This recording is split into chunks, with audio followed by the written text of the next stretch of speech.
Bonjour à tous, c'est Olivier de Poupy School, j'espère que vous allez bien. Nouvelle vidéo, ici on va répondre à la question: est-ce que je dois louer ou acheter le local de ma micro-crèche? C'est le sujet de la vidéo, c'est parti.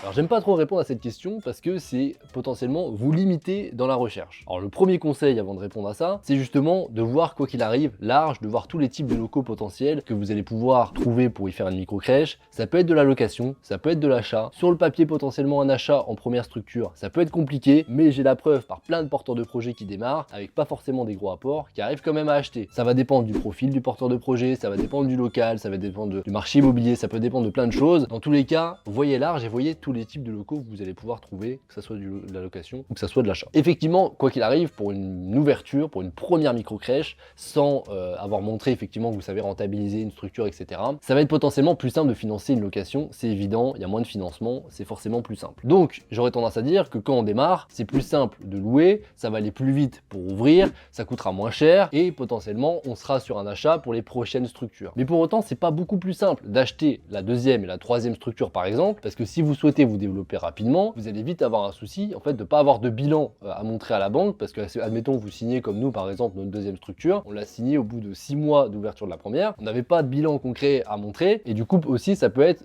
une autre problématique. Donc on n'est pas effectivement sur une ouverture, on a montré qu'on s'est rentabilisé, mais on n'a pas encore de bilan à montrer et sur les cases d'un banquier clairement il dit il faut 3 bilans pour obtenir le financement, on l'a pas donc c'est un autre problème. Alors l'idée de fond ça va être de répondre à toutes les opportunités, que ça soit en achat ou en location. Pour autant il faut quand même bien sûr s'adapter à votre profil. Si vous avez 0 € d'apport, clairement, aller vers un achat, ça va être très compliqué. Idéalement, le cap un peu minimum, la moyenne, ça va être aux alentours de 10 000 € d'apport pour essayer d'aller chercher un achat. Ça sera pour autant pas forcément facile, ne me faites pas dire ce que j'ai pas dit. Potentiellement, il faudra faire plusieurs banques, ça sera pas facile avec 10 000 € d'apport d'acheter, mais pour autant, c'est possible et on l'a prouvé à maintes reprises, que ça soit nous directement ou des porteurs de projets qu'on accompagne. Dernier point que je souhaitais vous partager, c'est également l'intérêt en fait au final de mixer l'achat et la location. Tout simplement parce que quoi qu'il arrive, si on part que sur de la location, ce qui est un peu dommage, c'est qu'on va pas développer son patrimoine immobilier, qui est un axe forcément intéressant de développer plusieurs micro-crèches, parce qu'on peut acheter ses biens et potentiellement être propriétaire de l'immobilier, plus tard revendre uniquement les fonds de commerce, conserver l'immobilier ou revendre l'immobilier, mais quoi qu'il arrive, on développe son patrimoine et on prépare tout simplement son avenir avec ça. Donc ça, dans tous les cas, c'est intéressant à un moment d'acheter. Pour autant, si vous faites que de l'achat à l'inverse, vous allez être très rapidement limité, parce qu'en fait, si vous achetez des biens, au fur et à mesure, vous allez avoir un encours bancaire qui va exploser forcément. Si à chaque fois vous dépensez 300 000, 400 000 € pour acheter, vous allez rapidement atteindre le million, sauf que 1 million d'euros d'encours, lorsque la boîte elle a que quelques années d'existence, potentiellement ça peut créer un décalage et bloquer les financements futurs. Donc l'idée de fond, c'est de réussir à dire, ok, par exemple, je loue mon premier local, le deuxième je l'achète, le troisième je peux l'acheter ou le louer, mais le quatrième je vais relouer par exemple, et pour pouvoir en fait éviter de devoir systématiquement créer une micro-crèche qui est adossée à un crédit immobilier, et du coup créer en fait tout simplement du chiffre d'affaires sans créer à chaque fois systématiquement trop d'encours. Il faut faire la part des choses, et même idéalement au bout d'un moment, comme nous on a dû le faire, et on l'a fait par exemple pour la 5e et la 7e micro-crèche, on autofinance la création pour permettre en fait de rajouter du chiffre d'affaires sans pour autant rajouter un prêt, ce qui stabilise en fait tout simplement l'encours et le chiffre, et ça permet après de relancer tout simplement la machine et relancer